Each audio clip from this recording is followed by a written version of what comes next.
नमस्कार, सुभाष की बात में आपका स्वागत है। कहा जाता है कि मंडन मिश्र के तोते भी शास्त्रार्थ करते थे। तो हमारे देश में शास्त्रार्थ की एक परंपरा रही है, पर इधर के दिनों में शास्त्रार्थ तो नहीं हो रहा है, पर प्रवचन जो है उसका उभार और उस प्रवचन के जरिए राजनीति में प्रवेश की बातचीत हो रही है। तो भारतीय समाज की जो बुनियाद है, जिस बौद्धिक उदारता पे रखी गई थी, वो इधर के दिनों में जो है कहीं ना कहीं थोड़ी हिलती सी दिखती है। और अगर हम इसका सबसे जीवंत उदाहरण और शास्त्रार्थ की परंपरा की बात करें, तो जिसमें मतभेद जो थे वो अपराध नहीं था, बल्कि ज्ञान विस्तार का माध्यम माने जाते थे। वैदिक काल से लेकर मध्यकाल तक मंडन मिश्र, शंकराचार्य के शास्त्रार्थ हों या बौद्ध, जैन और वैदिक दर्शनों के बीच संवाद, विचारों की टकराहट खुली थी, मंच सार्वजनिक था और निर्णायक तर्क हुआ करता था, सत्ता नहीं। इस परंपरा की एक महत्वपूर्ण विशेषता यह भी थी कि इसमें स्त्रियों की भागीदारी थी। शास्त्रार्थ केवल पुरुषों का क्षेत्र नहीं था। इसी उदारता के कारण भारत में एक साथ सगुण, निर्गुण, निराकार, अनिश्वरवादी सब धाराएं पनपी।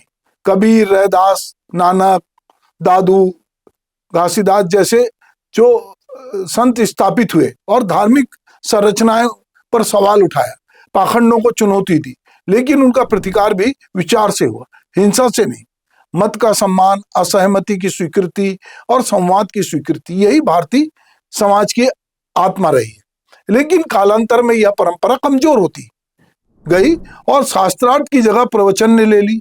संवाद की जगह एक तरफा व्याख्या आने लगी। प्रश्न करने की जगह श्रद्धा के नाम पर मौन को जो है वो महिमा मंडित किया जाने लगा। रचनाकार, चाहे वह तुलसी हो या किसी पुराण के मूल लेखक हों, शिव पुराण या हम कहीं किसी भी तरह का विष्णु पुराण, उनके व्याख्याकार हों, आज स्थिति यह है कि ग्रंथ कम पढ़े जाते हैं, उनकी व्याख्याएं अधिक सुनी जाती हैं और उन व्याख्याओं पर सवाल करना आस्था पे हमला मान लिया जाता है। यहीं से समस्या शुरू होती है। जब ईश्वर, धर्म और परंपरा को सवालों से परे रख दिया जाता है, तब प्रवचनकर्ता को असीम सत्ता मिल जाती है। वह अपनी सुविधा, अपनी राजनीति और अपने बाजार के हिसाब से धर्म की व्याख्या करने लगता है।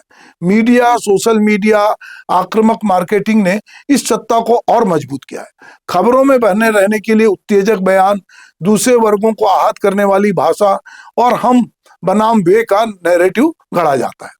छत्तीसगढ़ में इन दिनों जो विवाद चल रहा है वो इसी व्यापक संकट का ताजा उदाहरण। चलिए मैं आपको कुछ वीडियो साझा करता हूं, जिसमें बागेश्वर धाम पीठासर धीरेन्द्र कृष्ण शास्त्री के उनके प्रवचन हैं, उनको लेकर भूपेश बघेल के बयान हैं और उसके बाद अजय चंद्राकर के बयान हैं।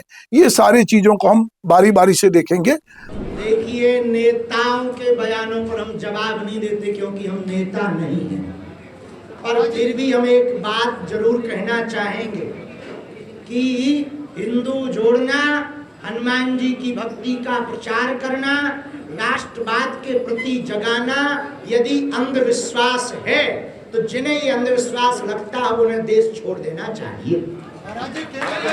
उत्तर प्रदेश में जाके बोल के बताएं भूपेश बघेल को विदेश चल देना चाहिए। ये धीरेन्द्र शास्त्री शब्द है ना। और क्या यही संत महात्मा के शब्द होते हैं? ऐसे ही होते हैं संत। हनुमान जी, अरे उसका जन्म नहीं हुआ था तब से हम हनुमान चालीसा पढ़ रहे हैं। कल का बच्चा है, क्या उम्र है उसकी? हैं? मेरा बेटा भी उससे बहुत 10 साल 12 साल बड़ा है। उसके बाप भी शायद मेरी उम्र से छोटे होंगे। वो मुझे हनुमान चालीसा के बारे में बताएंगे। उसका जन्म नहीं हुआ था तब से हम हनुमान चालीसा, हनुमान बाण पढ़ रहे हैं।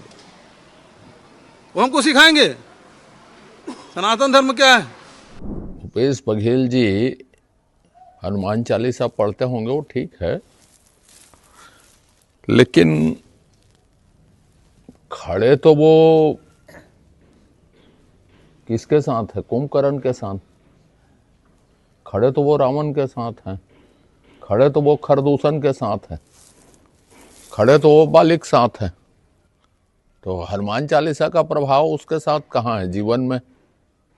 तो जीवन में किसी ग्रंथ का, किसी रचना का प्रभाव नहीं होना ये बताता है, उसकी वाणी बताती है वो किन संस्कारों से जुड़े हैं। पूर्व मुख्यमंत्री भूपेश बघेल द्वारा कथावाचकों पर अंधविश्वास फैलाने और उन्हें पाखंडी कहने के बाद शुरू हुई बयानबाजी अब व्यक्तिगत आरोप, देश छोड़ने जैसी टिप्पणी और बीजेपी के एजेंट जैसे आरोपों तक पहुंच चुकी है। मुख्यमंत्री विष्णुदेव साय इसे संतों और सनातन परंपरा का अपमान के रूप में देख रहे हैं, तो विपक्ष इसे सत्ता समर्थित धार्मिक राजनीति का उदाहरण बता रही है। यह विवाद केवल दो नेताओं या एक कथावाचक तक सीमित नहीं है। यह उस बुनियादी प्रश्न से जुड़ा है कि क्या आज का धार्मिक मंच शास्त्रार्थ के लिए तैयार है? क्या कोई प्रवचन करता अपने दावों, चमत्कारों और व्याख्याओं पर सार्वजनिक तार्किक बहस के लिए तैयार है? भूपेश बघेल द्वारा शास्त्रार्थ की चुनौती देना, चाहे उसके पीछे राजनीति हो, असल में उसी खोई हुई परंपरा की याद दिलाता है जिसमें तर्क का सामना तर्क से होता है, ना कि अपमान से। छत्तीसगढ़ की मिट्टी कबीर, गुरु संत घासी दास और सतनाम की परंपरा से बनी हुई है। यह वह परम भूमि है जहां शांति, समता, विवेक की वाणी गूंजी है। यहाँ धर्म कभी भी कर्म कांड नहीं रहा, वह सामाजिक न्याय और मानवीय गरिमा से जुड़ा रहा है। ऐसे में यदि कोई भी प्रवचन या धार्मिक आयोजन लोगों को बांटने, डराने या सवाल पूछने वालों को देशद्रोही ठहराने लगे तो उस पर सवाल उठना स्वाभाविक है। समस्या धर्म से नहीं है, धर्म के राजनीतिक उपयोग में है। जब किसी कथावाचक को सरकारी संरक्षण, विशेष सुविधाएं और सत्ता के मंच मिलते हैं तो उसकी बात केवल आध्यात्मिक नहीं रह जाती, वह राजनीतिक संदेश बन जाती है। और जब राजनीति धर्म की आड़ लेकर आलोचना से बचने की कोशिश करती है तो लोकतंत्र कमजोर होता है। आज जरूरत इस बात की है कि हम शास्त्रार्थ की परंपरा को केवल अतीत की गौरव गाथा ना माने, बल्कि उसे वर्तमान का औजार बनाए। प्रवचन हो, कथाएं हो, लेकिन उनके साथ सवाल पूछने की आजादी हो। आस्था हो लेकिन अंधविश्वास नहीं। संतों का सम्मान हो लेकिन आलोचना को अपमान ना माना जाए। निर्णय जनता करेगी, यह कहना आसान है, लेकिन जनता तभी सही निर्णय कर सकती जब उसके सामने संवाद, तर्क और सत्य के रास्ते खुले हों। शास्त्रार्थ की वापसी इसी लोकतांत्रिक चेतना की वापसी होगी, अन्यथा प्रवचन की ऊंची आवाज में विचार की धीमी आवाज दबती चली जाएगी और यही भारतीय समाज की सबसे बड़ी हार होगी।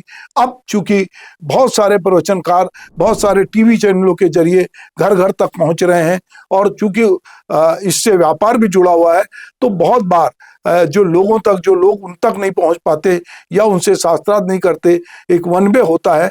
तो ये वन वे की परंपरा यदि खत्म हो और कहीं ना कहीं एक शास्त्रार्थ की परंपरा हो और एक स्वस्थ डिबेट हो, बातचीत हो, जिसमें दोनों पक्ष अपनी अपनी बात रखें, तो बात अलग होगी। पर यहाँ पर अभी हम जो देखते हैं, जो हमको बहुत सारे मीडिया में बहस दिखती है, उसमें ऐसा लगता है कि कुछ लोग पहले से ही दूसरों के साथ मिले हुए हैं और एक तरफा बातचीत अक्सर सुनाई देती है, जिससे धीरे धीरे अब ऊब भी होने लगी है। तो जो हमारी अपनी परंपरा शास्त्रार्थ की, यदि वो जारी रहेगी और उसे हेल्दी तरीके से लोग लेंगे, तो हम समझते हैं कि निंदक नहीं रहे राखिए, आंगन कुटी छबाए। तो ये जो कबीर की बात है, ये अगर हम रखेंगे और आपस में एक दूसरे से शास्त्रार्थ करेंगे, तर्क करेंगे, कुतर्क नहीं करेंगे और केवल आलोचना के लिए आलोचना नहीं करेंगे, तो मुझे लगता है कि ये जो छत्तीसगढ़ में जो कुछ अभी घटित हो रहा है, देश के अन्य भागों में भी इस तरह की चीजें घटित होती रहती है, तो इससे बचा जा सकेगा। नमस्कार।